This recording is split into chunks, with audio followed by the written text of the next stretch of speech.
विश्वास गरेको पार्टी, लोकप्रिय पार्टी नेपाल कम्युनिस्ट पार्टीका सर्वोदय अध्यक्ष प्रधानमन्त्री केपी शर्मा ओलीले 3 करोड नेपाली जनताको खुसी र चाहिँ समृद्धिको जुन एजेन्डा अगाडि सार्नुभयो, त्यसमाथि त्यही पार्टीका केही नेताहरूबाट समस्या उत्पन्न गरिरहेको छ।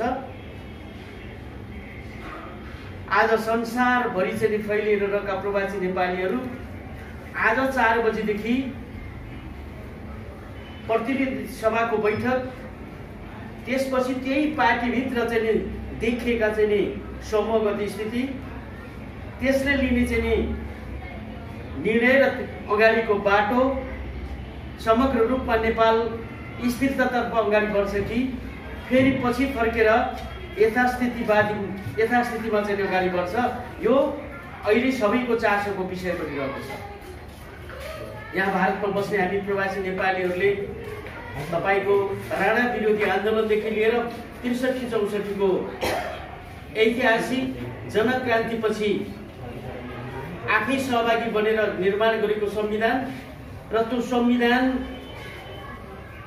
निर्दिष्ट गरेका विषयहरूलाई चुनाव मार्फत सरकार बनाएर सरकार मार्फत कार्यान्वयन गर्दै जाने क्रममा छोटो समयमा युगान्तकारी परिवर्तनको नेतृत्व गरिरहेको पार्टी आज अब हामीले यहाँ एक दुईजनालाई फरक चाहिँ धारबाट अगाडि आएका 2टा ठुला कम्युनिस्ट पार्टीहरू चुनाव पूर्व चाहिँ एउटै चाहिँ चुनावी घोषणा पत्र तयार गरेर अगाडि बढ्ने संकल्प गरे।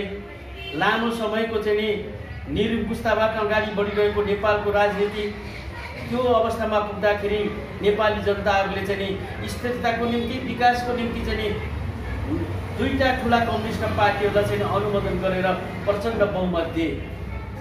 त्यसपछि सर्वसम्मत रूपमा प्रधानमन्त्रीमा निर्वाचित हुनुभएका सम्माननीय चाहिँ प्रधानमन्त्री केपी ओलीले थोरै समयमा नेपाललाई चाहिँ युगान्तकारी परिवर्तन गर्ने कुराहरूको सुरुवात गर्नुभयो। खोसिएका चाहिँ भूमिहरू फिर्ता लिनको निम्ति उहाँले पहल गर्नुभयो। त्यसपछि चाहिँ त्यो पार्टीभित्रै समस्याहरू देखा परे। एकातर्फ कोभिड-19ले चाहिँ अक्रान्त भएको चाहिँ मानव समुदायमाथिका समस्या र अर्कोतर्फ चाहिँ आफ्नै पार्टीभित्रको चाहिँ अन्तर्विरोधका कारणले गर्दाखेरि 5 पुसमा आउँदाखेरि उहाँले चाहिँ प्रतिनिधि सभा विघटन गरेर नयाँ जनादेशको निम्ति अगाडि बढ्ने खालको फैसला गर्नुभयो। 2 महिनासम्म चाहिँ हामीले चाहिँ फरक ढङ्गबाट चाहिँ आफूले गरेका निर्णयमा चाहिँ पार्टीभित्रका नेताहरू एक थरीले प्रतिगमन भयो भनेर लाग्नुभयो। हामीले प्रतिगमन होइन, लोकतन्त्रमा चाहिँ जनतासँग अनुमोदन हुने, जनतासँग गरेका वाचाहरू, जनतासँग गरेका कबुलहरू चाहिँ पुरा गर्न नसकिसकेपछि जनतासँग जानुपर्छ, यो लोकतन्त्रको मूल कडी हो भनेर प्रधानमन्त्रीले चाहिँ चुनावमा जाने निर्णय गर्नुभयो र चाहिँ संविधानको रिटमाथि छलफल गरेर संविधानको फैसला अनुसार संसद पुनर्बहाली गर्ने निर्णय आयो।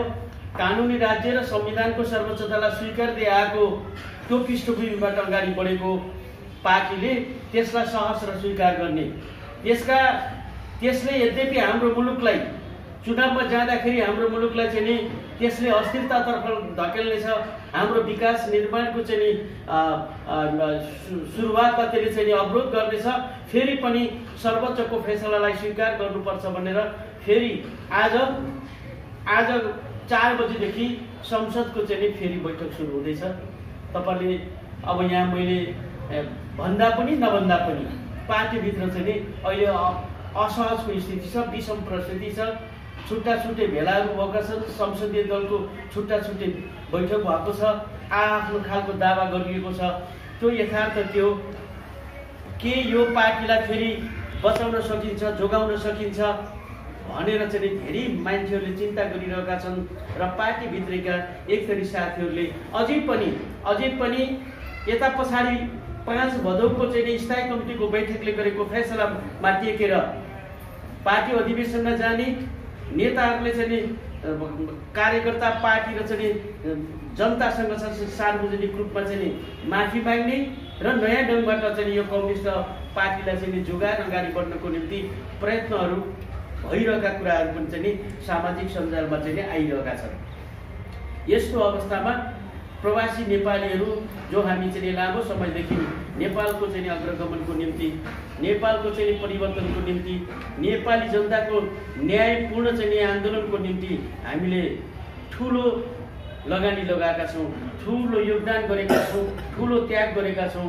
आज यो अवस्थामा आउँदाखेरि यहाँ प्रवासी नेपाली आन्दोलन पनि थोरै खण्डित भएर अगाडि बढ्ने हो कि केही साथीहरूका चाहिँ यो वा तो पक्षमा नलाग्ने, यो नेकपाभित्र देखिएको चाहिँ यो समूहगत स्थिति, त्यसका अन्तर्विरोधले चाहिँ सबैलाई निराश बनाएको आखिरी नेताहरूकै निम्ति त रहेछ होइन।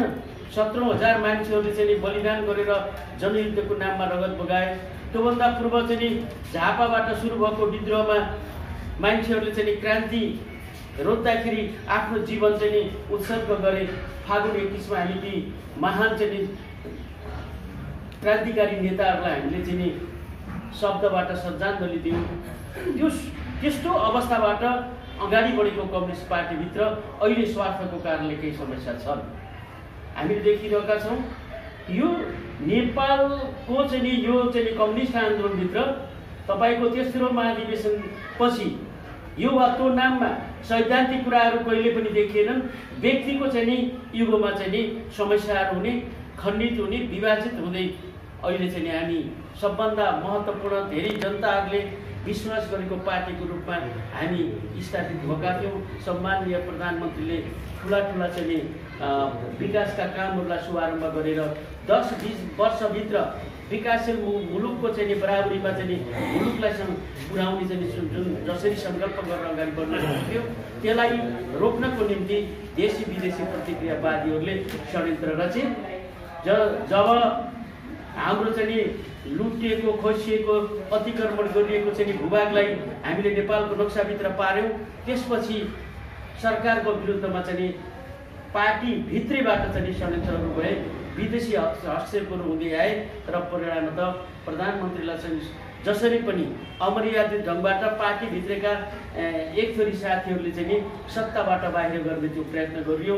उहाँ अगाडि बढ्न सक्ने अवस्था नदेखिसकेपछि नयाँ अनुमोदन जनताबाट अनुमोदन हुनको निम्ति उहाँले चाहिँ प्रतिनिधि सभा विघटन गर्नुभयो। यो स्थिति हामी सबैको अगाडि छ र जनताहरूको साथ र सहयोगले अपार चाहिँ सम्भावना सहित प्रधानमन्त्रीको निर्णयप्रति चाहिँ देशव्यापी रूपमा हामी जनसमर्थन देख्यौँ। फेरि पनि सर्वोच्चले प्रधानमन्त्रीको फैसलालाई रोकिदिएको छ। अब आजबाट सुरु हुने संसदको चाहिँ बैठकले भोलिको चाहिँ नेकपाको भविष्यलाई कसरी अगाडि बढाउने हो त्यसमा सबैको ध्यान आकर्षण भएको छ। यहाँ भारतमा बस्ने